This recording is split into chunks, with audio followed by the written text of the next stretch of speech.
രക്ഷ എന്ന് പറഞ്ഞത് ആരാണ്? ലൂക്കാ 2:30. എല്ലാ മനുഷ്യർക്കും വേണ്ടി ഒരുക്കിയിരിക്കുന്ന രക്ഷ ഞാൻ എൻ്റെ കണ്ണുകൊണ്ട് കണ്ടിരിക്കുന്നത്. രക്ഷ ആരാണ്? ക്രിസ്തുവാണ്. എല്ലാ മേഖലകളും ക്രിസ്തുവിനെ പ്രാപിക്കണം. ഇപ്പം നിങ്ങൾക്ക് മക്കളില്ല എന്ന് പറഞ്ഞു കഴിഞ്ഞാൽ ഞാൻ പറയും ശരി, കാശുരൂ എന്ന് വെച്ച് പറയും നിങ്ങളുടെ ബെഡിൽ ഇത് കൊണ്ട് സ്ഥാപിച്ചോ എന്ന് വെച്ച് കഴിഞ്ഞാൽ നിങ്ങളുടെ ബെഡ്, ഇപ്പം ഇന്നലെ ഒരു സാക്ഷ്യം ഉണ്ടായ 3 IVF എടുത്ത് 11 കൊല്ലമായി മക്കളില്ല.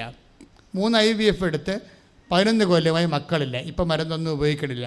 ഉടമ്പടി ചെയ്ത് കഴിഞ്ഞപ്പോൾ 27 ദിവസത്തിനുള്ളിൽ അവൾ പ്രഗ്നൻ്റാണ്. അതെന്തുകൊണ്ടാണ്? ഇപ്പോൾ ഈ കുഞ്ഞിപ്പം എവിടെ നിന്ന് വരികയാണ്? ശാസ്ത്രത്തെ കണ്ടുപിടിക്കാൻ പറ്റാൻ ഈ കുഞ്ഞിപ്പം എവിടെ നിന്ന് വരികയാണ്? ക്രിസ്തുവിൻ്റെ കയ്യിൽ എല്ലാം ഉണ്ട്. കാര്യം എന്താണ്? ക്രിസ്തു എല്ലാമാണ്. കൊളോസ്യസ് 3:11 പറയുമ്പോൾ നിങ്ങൾ പറയും എന്താ അച്ഛങ്ങനെ?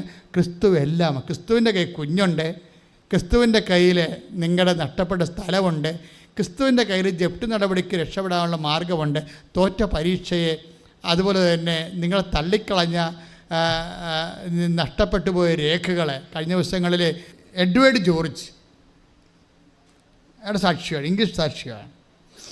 പുള്ളി ആസാംകാരനാണ്, ഗോഹട്ടി താമസിക്കുക, ഉദ്യോഗസ്ഥനാണ്. അപ്പോൾ അങ്ങേരുടെ ഒരു പ്രശ്നം എന്ന് വെച്ച് കഴിഞ്ഞാൽ അങ്ങേരുടെ സർവീസ് ബുക്ക് കാണാനില്ല. 13 കൊല്ലമായിട്ട് സർവീസ് ബുക്ക് ഉദ്യോഗസ്ഥന്മാർക്കറിയാമല്ല, അതില്ലെങ്കിൽ ഇൻക്രിമെൻ്റ് ഇല്ല, പെൻഷനില്ല, പല പ്രശ്നങ്ങളാണ്. പിന്നെ നിങ്ങൾ ഉദ്യോഗം ചെയ്തതായിട്ട് തെളിവില്ല.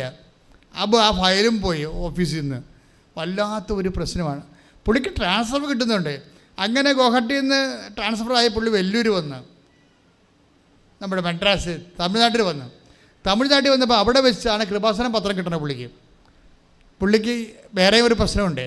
എന്താ പ്രശ്നം വെച്ചാൽ ഡാഡി ബിൽപത്രം എഴുതിയിട്ടുണ്ട്. 50 കൊല്ലം മുമ്പ് കേരളത്തിൽ നിന്ന് പോയ ആൾക്കാരാണ് അവിടെ താമസിക്കുക. ഗോഹട്ടി വിമാനത്താവളത്തിൻ്റെ അടുത്ത് അവർ താമസിക്കണം. 50 കൊല്ലം മുമ്പ് ഇവിടുന്ന് പോയതാ. അപ്പം മലയാളമൊക്കെ അറിയാം, പക്ഷെ അദ്ദേഹം എക്സ്പ്രസ് ചെയ്തിരിക്കണമല്ല ഇംഗ്ലീഷിലാണ്. അവിടെ രണ്ടാമതൊരു പ്രശ്നം വെച്ചാൽ അതിനേക്കാൾ വെടിക്കെട്ട പ്രശ്നമാണ്. വെച്ചാൽ അപ്പൻ ജീവിച്ചിരുന്ന കാലത്ത് വിൽപ്പത്രം എഴുതിയിട്ടുണ്ട്. വിൽപ്പത്രം അപ്പൻ എഴുതിയിട്ടുണ്ട്, പക്ഷേ അപ്പൻ മരിച്ചുപോയി. ആ വിൽപ്പത്രത്തിന് കുറച്ച് കുഴപ്പങ്ങളുണ്ട്. അവിടെ അപ്പൻ്റെ പേര് ജോസഫ് എന്നാണ്, വിൽപ്പത്രത്തെ ഗോമസ് എന്നാണ് കിടക്കുന്നത്. ആര് കാശ് തരാന്? പാകോടമ്പടി നടത്താൻ പറ്റുമോ? ഇനി പാകോടമ്പടി നടക്കാനുള്ള ആൾക്കാരുടെ പേര്, ഇതിൻ്റെ അവകാശികളില്ലേ, അവിടെ പേരപ്പം വിളിച്ച് പറഞ്ഞിട്ടില്ല എൻ്റെ അടുത്ത്. അപ്പോൾ ആർക്ക് കിട്ടും? അവർക്ക് 5 മക്കളാണ് ഉള്ളത്. ഇവിടെ പേരൊന്നും വിൽപ്പത്രത്തെ വിളിച്ച് പറഞ്ഞിട്ടില്ല. എന്തുകൊണ്ട്? വിൽപ്പത്രം പ്രൊബേറ്റ് ചെയ്യാനോ അതനുസരിച്ച് പാകോടമ്പടി ചെയ്യാനോ അതനുസരിച്ച് ഓരോരുത്തരും ഓഹരി കെട്ടിയിട്ട് ടാക്സ് അടച്ച് രസീതാക്കി സ്വന്തം തണ്ടപ്പേരിൽ പിടിക്കാനോ ഒന്നും പറ്റണില്ല. ഇയാൾ ഈ കൊട്ടത്തേങ്ങ കീറ ഉടക്കാനും പറ്റാത്ത തുളക്കാനും പറ്റാത്ത സംഭവം കൊണ്ട് ജീവിതത്തിൽ മുഴുവൻ നടക്കുകയാണ്. അപ്പോൾ ഒരു വക്കീലെടുത്ത് എന്ന് പറഞ്ഞ് ചെയ്തു തരാം, കുറച്ച് കൃത്രിമ പണിയൊക്കെ ചെയ്യേണ്ടി വരും, പലർക്കും പല കാര്യങ്ങളൊക്കെ കൊടുക്കണം, 5 ലക്ഷം രൂപ വേണമെന്ന് പറഞ്ഞു ഇതിന് വിൽപ്പത്രം ചെയ്തു തരണമെങ്കിൽ. അപ്പോൾ വിൽപ്പത്രം ചെയ്തു തരണമെങ്കിൽ 5 ലക്ഷം രൂപ ഇയാൾ മുടക്കണം. ഇയാൾ മുടക്കി ചെയ്താൽ മറ്റുള്ളവർക്ക് അത് അവരാരും കാശ് മുടക്കത്തില്ല. അപ്പോൾ അത് നടക്കത്തില്ല, അത് നടക്കാത്ത കാര്യമാണ്. അപ്പം അങ്ങനെ പിന്നെ വേറെ പലരൊക്കെ വന്നിട്ട് നടക്കാത്ത രീതി കുറേ വർഷങ്ങളായിട്ട് നടക്കുകയാണ്. അപ്പോൾ ഈ 2 പ്രശ്നമാണ് ഈ മനുഷ്യൻ്റെ ജീവിതം തകർക്കണത്. അപ്പോൾ ഇങ്ങനെ വെല്ലൂർ വെച്ച് നമ്മുടെ പത്രം കിട്ടി. എനിക്കുള്ളത് ഇംഗ്ലീഷ് പത്രവും തമിഴ് പത്രവുമാണ്. മലയാളം ഇപ്പോൾ നമുക്ക് കുറേ പത്രങ്ങളുണ്ട്. ഇറ്റാലിയൻ പത്രം വരെ ഉണ്ട് ഇംഗ്ലീഷിൽ. നമ്മുടെ കൃപാസനത്തിൻ്റെ ഇറ്റാലിയൻ പത്രമുണ്ട്, പിന്നെ കർണാട്ടിക്കുണ്ട്, പിന്നെ കന്നഡ പത്രമുണ്ട്, തെലുങ്ക് പത്രമുണ്ട്, ഹിന്ദി പത്രം, മറാഠി പത്രം, മലയാളം പത്രം. കൃപാസനത്തിന് 7-8 തരം പത്രമുണ്ട്. അപ്പോൾ എന്നെ സംഭവിച്ചു കഴിഞ്ഞാൽ അതിലേതോ ഒരു പത്രമാണെങ്കിൽ മനുഷ്യനെ കിട്ടിയിരിക്കണത്. കിട്ടിയിട്ട് എന്ത് ചെയ്യുക? അപ്പം തന്നെ മാതാവ് ഇയാളൊന്ന് തോണ്ടി എന്നുവെച്ചാൽ എന്താണ് ഇത് നടക്കും. അപ്പം നടക്കുമെന്ന് മനസ്സിലാക്കി കഴിഞ്ഞപ്പോൾ വെല്ലൂരിന്ന് പുള്ളിക്കാരൻ്റെ ഒരു ബജാജ് ബൈക്കുണ്ട്. ആ ബൈക്കിൽ 200 കിലോമീറ്റർ ജപമാല ചൊല്ലി ഇവിടെ എത്തി. ഇൻവെസ്റ്റ്മെൻറ്റ് കണ്ട ഇൻവെസ്റ്റ്മെൻറ്റ്, അതാണ് ഇൻവെസ്റ്റ്മെൻ്റ് എന്ന് പറയുന്നത്. ഈ കഴിഞ്ഞ ആഴ്ച കഴിഞ്ഞ സാക്ഷ്യമാണ്. 200 കിലോമീറ്റർ ജപമാല ചൊല്ലി എന്ന് പറഞ്ഞ് ആലപ്പുഴ എത്തണമെങ്കിൽ എൻ്റെ ബന്ധുവിൻ്റെ വീട്ടിൽ വന്ന് ഞാൻ താമസിച്ചു. അതിനുള്ളിൽ 2-3 പ്രാവശ്യം പെട്രോൾ അടിക്കാൻ വേണ്ടി നിർത്തിയതേ ഉള്ളൂ. പിന്നെ ഞാൻ നിർത്തിയില്ല. ബന്ധുവിൻ്റെ വീട്ടിൽ നിന്ന് ഞാനിവിടെ മൂവാറ്റുപുഴ ബന്ധുവിൻ്റെ വീടുണ്ട്. ബന്ധുവിൻ്റെ വീട്ടിൽ താമസിച്ചിട്ട് രാവിലെ അവിടെ നിന്ന് ഈ ബൈക്കിന് തന്നെ ഇവിടെ എത്തി. ഇവിടെ എത്തി ഉടമ്പടി ചെയ്ത് 2 കാര്യം, സർവീസ് ബുക്കിംഗ് വേണം, പിന്നെന്താണ് വിൽപ്പത്രം പ്രൊബേറ്റ് ചെയ്യുന്ന ഭാഗം ഉടമ്പടി ചെയ്ത് കിട്ടണം. അപ്പോൾ കൊച്ചു കാര്യങ്ങളല്ല, എല്ലാം സീരിയസ് കാര്യമാണ്. മാതാവിനോട് പ്രൈവറ്റായിട്ട് കണ്ട്, ഇപ്പോൾ ഉടമ്പടി എടുക്കുന്ന ആൾക്കാരെല്ലാം അമ്മയോട് പ്രൈവറ്റായിട്ട് സംസാരിച്ചിട്ടാണ് പോണത്. കണ്ട് സംസാരിച്ചിട്ട് ആ വിഷയം പോകണം. ഇന്ന കാര്യങ്ങൾ, എൻ്റെ അവസ്ഥ ഇതാണ്, അത് പ്രാർത്ഥിച്ചിട്ട് പോകും.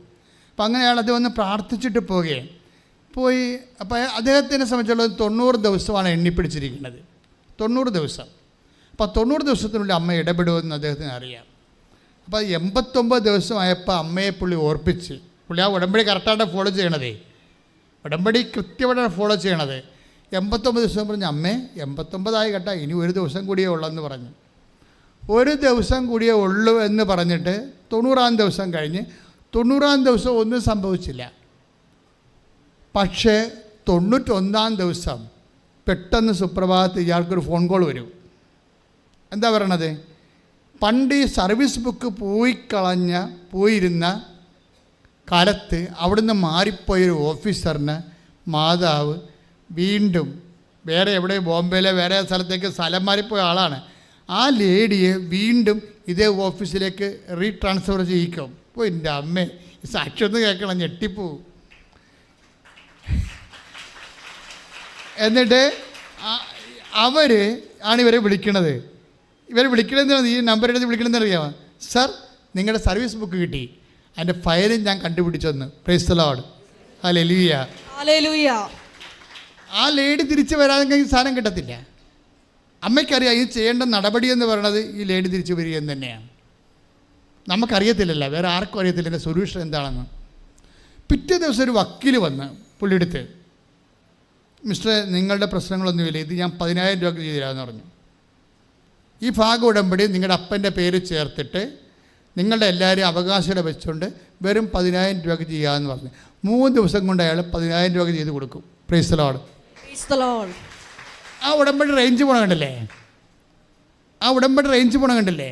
അതായത് ഈ കാലത്ത് മനുഷ്യന്മാർ, എനിക്കിത് ഞാൻ ഈ സാക്ഷ്യത്തിൽ നിന്ന് എന്താ പഠിച്ചതെന്നറിയാമോ? ഇൻവെസ്റ്റ്മെൻറ്റാണ് പഠിച്ചത്. കാര്യം അയാൾ ഇതിൻ്റെ അകത്ത് സംശയമില്ലേക്ക്, ചളിപ്പില്ലേക്ക്. അതുകൊണ്ടാണ് ഡേറ്റ് വന്നപ്പോൾ അമ്മയെ ഓർപ്പിക്കണത്. ഒരു ജീവിക്കുന്നൊരു വ്യക്തിയെ ഓർപ്പിക്കണ പോലെ ഓർപ്പിക്കുകയാണ്. അമ്മേ, നമ്മുടെ ഉടമ്പടി നാളെ തീരുകയാണ്. അതാണ് വിഷയം.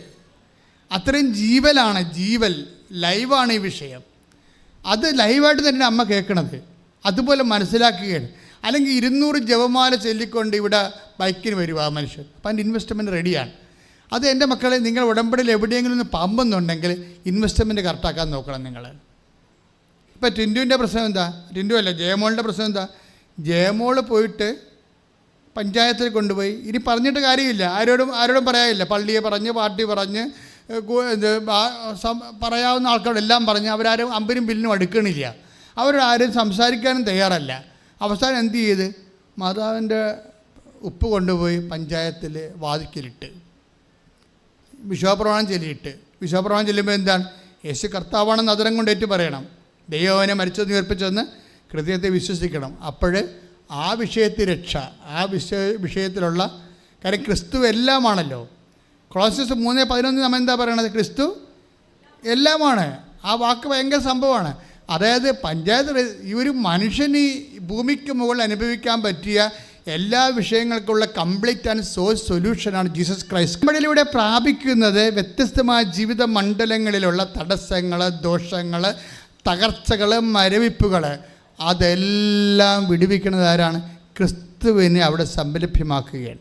അതിലൂടെ അതിനുവേണ്ടി മനുഷ്യൻ ഈ വിശ്വാസത്തെയെല്ലാം അടയാളങ്ങളിലൂടെ പ്രകടിപ്പിക്കും. കാണാത്ത വിശ്വാസത്തെ കാണുന്ന രൂപത്തിലാക്കുകയാണ്. അതാണ് പഞ്ചായത്ത് ഓഫീസിൽ കൊണ്ട് ഒപ്പിട്ടത്. എന്താ സംഭവിച്ചെന്നറിയാവോ? പിറ്റേ ദിവസം ചെന്നപ്പോൾ അവർ പറയണേ, നിങ്ങളത് കമ്പനിയായിട്ട് രജിസ്റ്റർ ചെയ്ത് പേപ്പർ വെച്ചിട്ടുണ്ടെന്ന് ഇവിടെ. Price the Lord.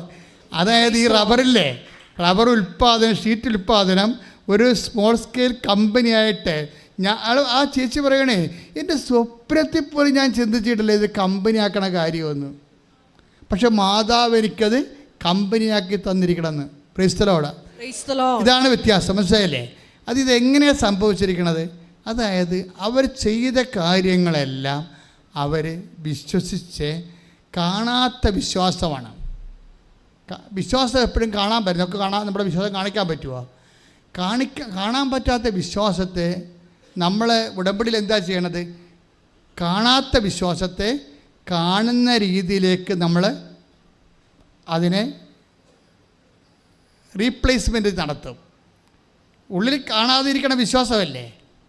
അപ്പോഴേ ഞാനിത് എവിടെ നിന്നാണ് പഠിച്ചതെന്നൊക്കെ മനസ്സിലായോ?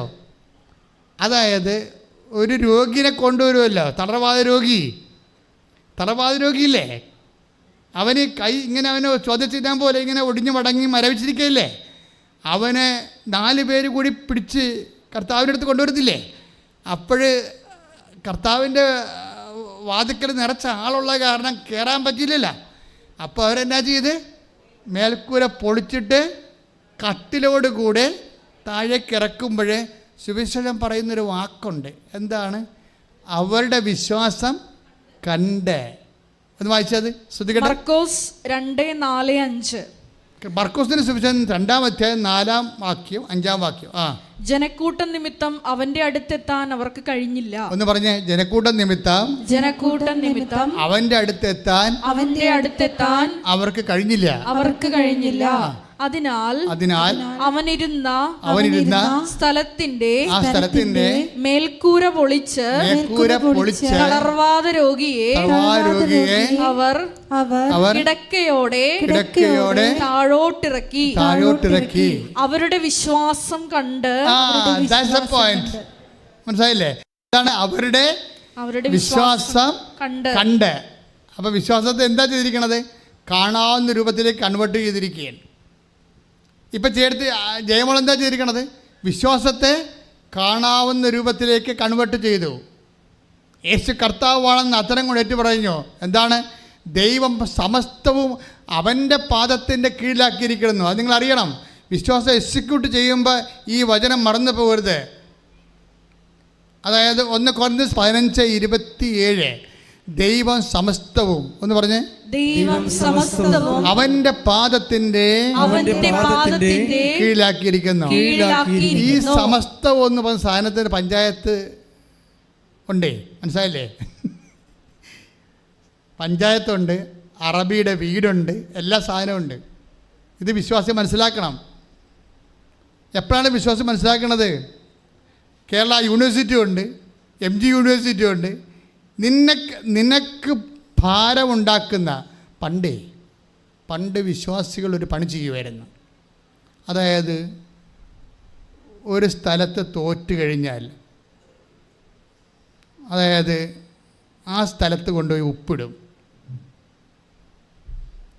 ഒരു യഹൂദ പാരമ്പര്യമാണ്. എന്തിനങ്ങനെ ഉപ്പിടണത്? തോറ്റ സ്ഥലത്ത് കൊണ്ടുപോയി ഉപ്പിടും. എന്തിനങ്ങനെ ഉപ്പിടണത്? അത് ദൈവത്തിൻ്റെതാക്കി മാറ്റുകയാണ്. പറഞ്ഞ മനസ്സിലായില്ലേ? നമ്മൾ തോറ്റെടുത്ത് എൻ്റെ ദൈവം വിജയിക്കും. അബിമേലെക്ക് ആ ദിവസം മുഴുവൻ പട്ടണത്തിനെതിരെ യുദ്ധം ചെയ്ത് അത് കൈയടക്കി അവിടെ പാർത്തിരുന്നവരെ കൊന്നു. പട്ടണം ഇടിച്ചു നിരത്തി ഉപ്പ് വിതറി. ഇതെന്താ സംഭവിച്ചു കഴിഞ്ഞാൽ, ഒരു സംഭവം ദൈവത്തിൻ്റെതാക്കി തീർക്കാൻ വേണ്ടി യഹൂദന്മാർ ചെയ്തുകൊണ്ടിരുന്ന ഒരു പരിപാടിയാണത്. ഉപ്പ് വിതറുക എന്ന് വെച്ചാൽ നമ്മളെ ഉടമ്പടിയിൽ ഉപ്പ് തന്നിരിക്കുന്നതിൻ്റെ ഉദ്ദേശം എന്ന് പറഞ്ഞു കഴിഞ്ഞാൽ, നിങ്ങളത് എവിടെയാണ്, ഇപ്പോൾ ചില പ്രാണികളുണ്ട്, അല്ലെങ്കിൽ പാമ്പിൻ്റെ ശല്യമുണ്ട് എന്നൊക്കെ പറഞ്ഞാൽ ഞാൻ ഉടനെ പറയും, നിങ്ങൾ വിശ്വാസ പ്രമാണം ചൊല്ലി അത് കൊണ്ടുപോയി സ്ഥാപിക്കാൻ പറയും. ഇവരുടെ വരുന്നൊരു മിസ്റ്റേക്ക്, ഇവർ വിശ്വാസ പ്രമാണം ഉഴപ്പിയാണ് ചെല്ലണത്. അതാണ് പ്രശ്നം.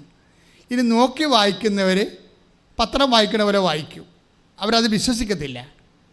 കാര്യം ഈ വിശ്വാസ പ്രമാണം എന്ന് പറയണത് ഒരു ബ്രോഡ് ഫോമാണ്. എന്ന് വെച്ച് കഴിഞ്ഞാൽ ക്രിസ്തുവിനെ സംരഭ്യമാക്കുന്ന യേശു കർത്താവാണെന്ന് അധരം കൊണ്ട് ഏറ്റു പറയണം. യേശുവാണ് കർത്താവെന്ന്. പിന്നെന്താണ്? ദൈവം അവനെ മരിച്ചതെന്ന് ഉയർപ്പിച്ചെന്ന് ഹൃദയത്തെ വിശ്വസിക്കണം. അപ്പോഴാണ് രക്ഷ ക്രിസ്തുവിനെ പ്രാപിക്കുന്നത്. അത് വിശ്വാസ പ്രമാണം കൃത്യമായിട്ട് നമ്മൾ ആക്ടിവേറ്റ് ചെയ്യുമ്പോൾ, ലോഞ്ച് ചെയ്യുമ്പോൾ നമ്മുടെ ഉള്ളിൽ ഹൃദയത്തിൽ വിശ്വസിച്ചിരിക്കണം. അത് പല ആൾക്കാർക്കും അധരം കൊണ്ട് ഏറ്റു പറയുന്നുണ്ട്, ഹൃദയത്തിൽ വിശ്വസിക്കണില്ല. അതാണ് കുഴപ്പമുണ്ടാക്കുന്നത്. ഹൃദയത്തിൽ വിശ്വസിക്കണം. കാര്യം വിശ്വാസപ്രമാണ ആക്ടിവേഷനിൽ വരണതെല്ലാം ആ ഹൃദയത്തിൽ എന്തുമാത്രം ഏതെല്ലാം കപ്പാസിറ്റിയിൽ നിങ്ങൾക്കത് വിശ്വസിക്കാൻ പറ്റുന്നു അതനുസരിച്ച് കൊണ്ട് അതിൻ്റെ റേഞ്ച് വർദ്ധിച്ചുകൊണ്ടിരിക്കും.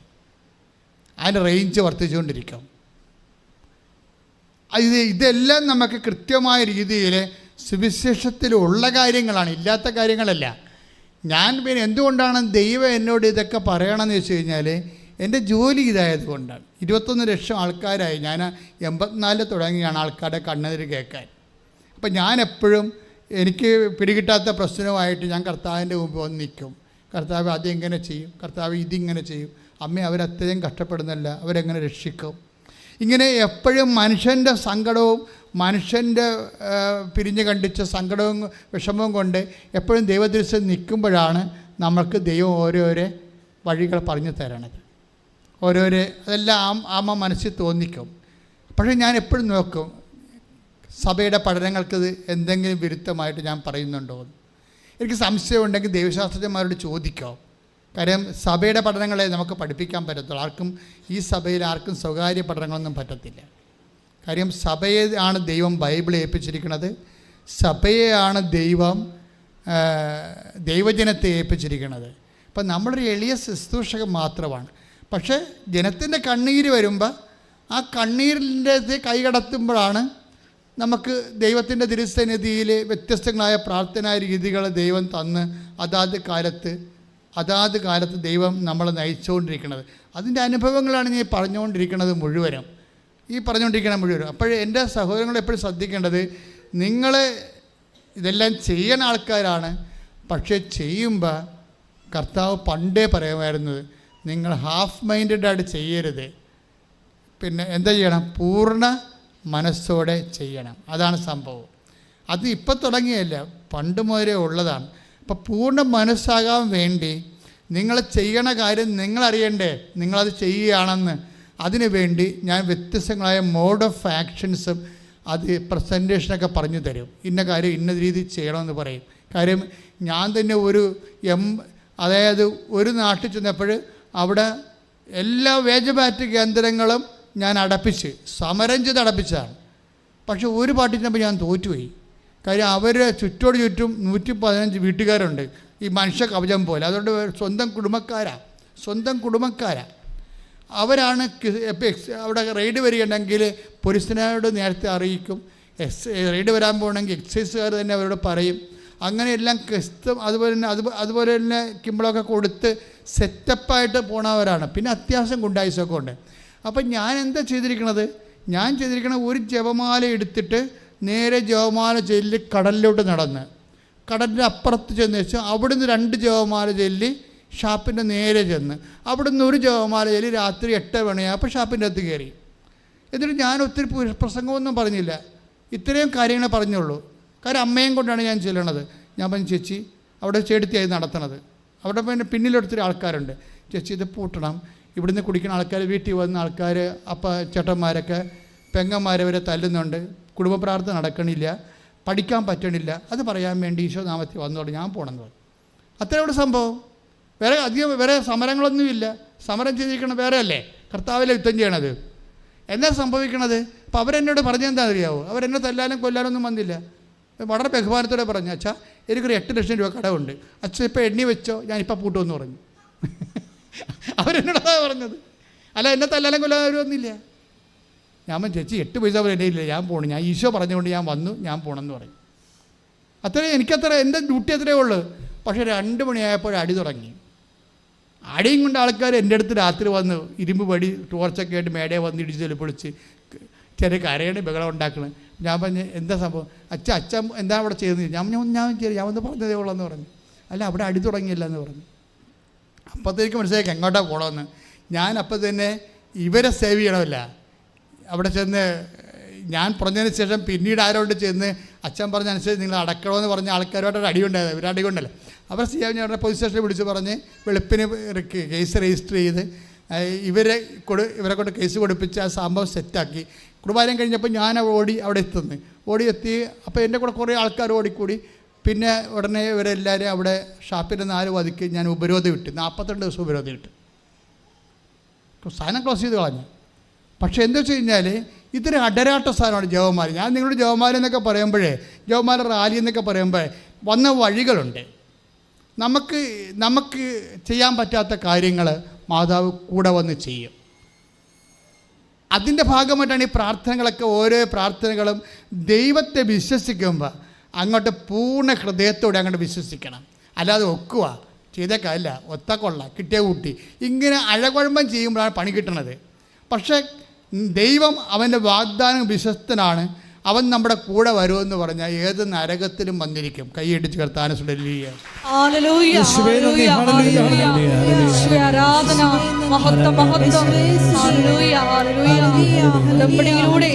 കൂടെ സഞ്ചരിക്കുന്ന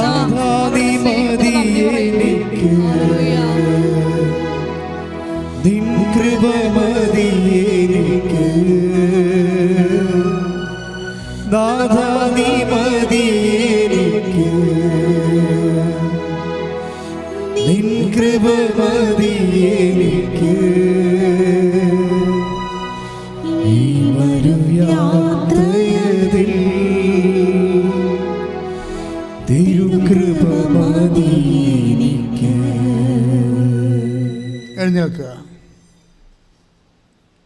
രോഗസൗഖ്യ പ്രാർത്ഥന സമയമാണ്. രോഗമുള്ളിടത്തേക്ക് കൈകൾ വെക്കുക. അഭിഷിക്തൻ പ്രാർത്ഥിക്കാൻ പോകുന്നു. കൃപാസ്ഥാനത്താരെ ജീവനോടെ പ്രത്യക്ഷപ്പെട്ട അമ്മേ, ലോകം മുഴുവനും ഇപ്പോഴും ഓൺലൈനിൽ പ്രാർത്ഥിക്കുന്നവരെ, ഇവിടെ തീർത്ഥാടനത്തിൽ വന്ന് തീർത്ഥാടന ഉടമ്പടിയായി നിന്ന് പ്രാർത്ഥിക്കുന്നവരെ എല്ലാവരെയും പൊൻകരങ്ങളിൽ ഏൽപ്പിക്കുന്നു. അമ്മേ, മരുന്ന് ലേപനമല്ല, അങ്ങയുടെ വചനമാണ് ഞങ്ങളെ സുഖപ്പെടുത്തിയതെന്ന് കർത്താവിൻ്റെ വചനത്തിലുണ്ടെങ്കിൽ അതിനർത്ഥം മരുന്നിനെ സുഖപ്പെടുത്താനാവാത്ത രോഗങ്ങളുണ്ടെന്നാണ്. കർത്താവ് എല്ലാ രോഗങ്ങളെയും സമർപ്പിച്ച് പ്രാർത്ഥിക്കുന്നു. കർത്താവ്, നിൻ്റെ വിശുദ്ധ പൗരോഹിത്യത്തെ നീ മഹത്വപ്പെടുത്തണമേ. കർത്താവ്, സഭയിലുള്ള സാന്നിധ്യം നീ പ്രകടമാക്കണമേ. ഈ നിമിഷങ്ങളിലെല്ലാം കർത്താവേ, അങ്ങ് ഞങ്ങളോട് സംസാരിക്കുകയായിരുന്നു. ആ സംസാരത്തിൻ്റെ വെളിച്ചത്തിൽ അങ്ങയുടെ മക്കൾക്ക് അങ്ങ് വിശ്വാസം നൽകി, അവർക്കങ്ങ് വിശ്വസ്തത നൽകി. കർത്താവേ, നിങ്ങൾ ഓരോ ഭവനത്തിൽ ചെല്ലുമ്പോൾ അവിടെയുള്ള രോഗികളെ സുഖപ്പെടുത്തണമെന്ന് കൽപ്പിച്ചയച്ചവനെ, അതിൻ്റെ പേരിലാണ് കർത്താവേ ഞങ്ങൾ ഇന്നും നിൻ്റെ കൽപ്പനയുടെ പേരിലാണ് കർത്താവേ ഞങ്ങൾ കൈ ഉയർത്തി രോഗശാന്തി പ്രാർത്ഥന നടത്തുന്നത്. ഞങ്ങൾ പ്രാർത്ഥിക്കുമ്പോഴൊക്കെ കർത്താവേ അബിമേലെക്കുകാരുമുള്ള യുദ്ധത്തിലെ മോസസ് കൈ ഉയർത്തിയപ്പോൾ ജോഷുവയുടെ സൈന്യം വിജയിച്ചതുപോലെ എന്തെല്ലാം നിൻ്റെ തിരുസന്നിധി ഞങ്ങൾ കൈ ഉയർത്തുന്നുവോ അന്നെല്ലാം ഞങ്ങളെ ബന്ധിച്ചിരിക്കുന്ന രോഗങ്ങൾ, പീഡകൾ, എല്ലാ തരത്തിലുള്ള ദോഷങ്ങൾ, തടസ്സങ്ങൾ യേശു കർത്താവാണെന്ന് പ്രഘോഷിച്ചുകൊണ്ട് പിശാചുകൾ വിട്ടൊഴിഞ്ഞതുപോലെ യേശുവിൻ്റെ നാമത്തിൽ മാരക രോഗങ്ങൾ മാറിപ്പോകട്ടെ. ശ്രദ്ധിക്കട്ടെ, ശ്രദ്ധിക്കട്ടെ, ശ്രദ്ധിക്കട്ടെ.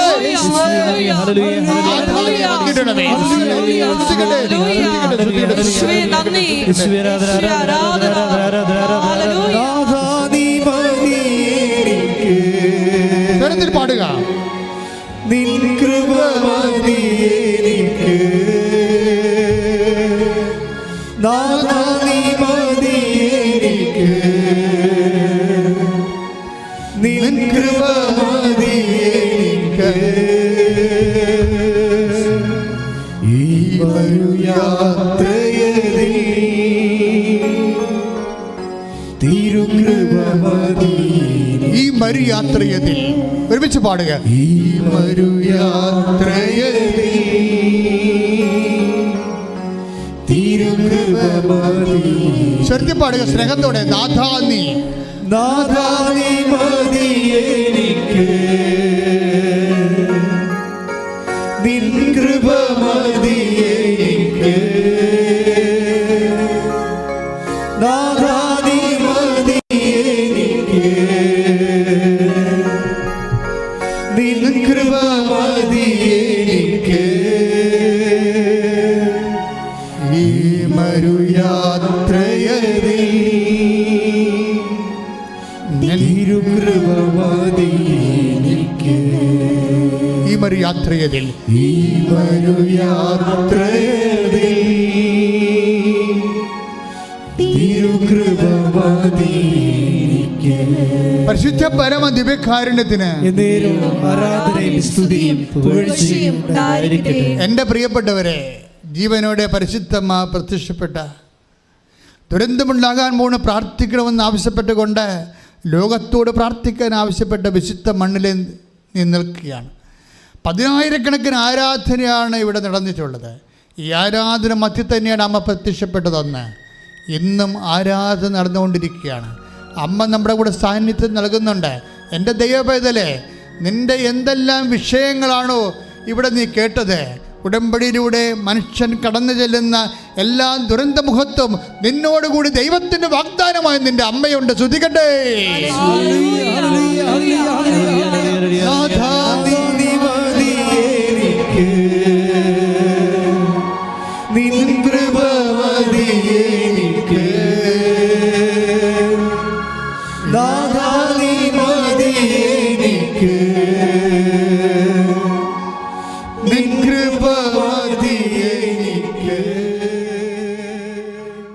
മക്കളെ, നമ്മൾ എന്തെല്ലാം സാക്ഷ്യങ്ങൾ കേട്ടോ.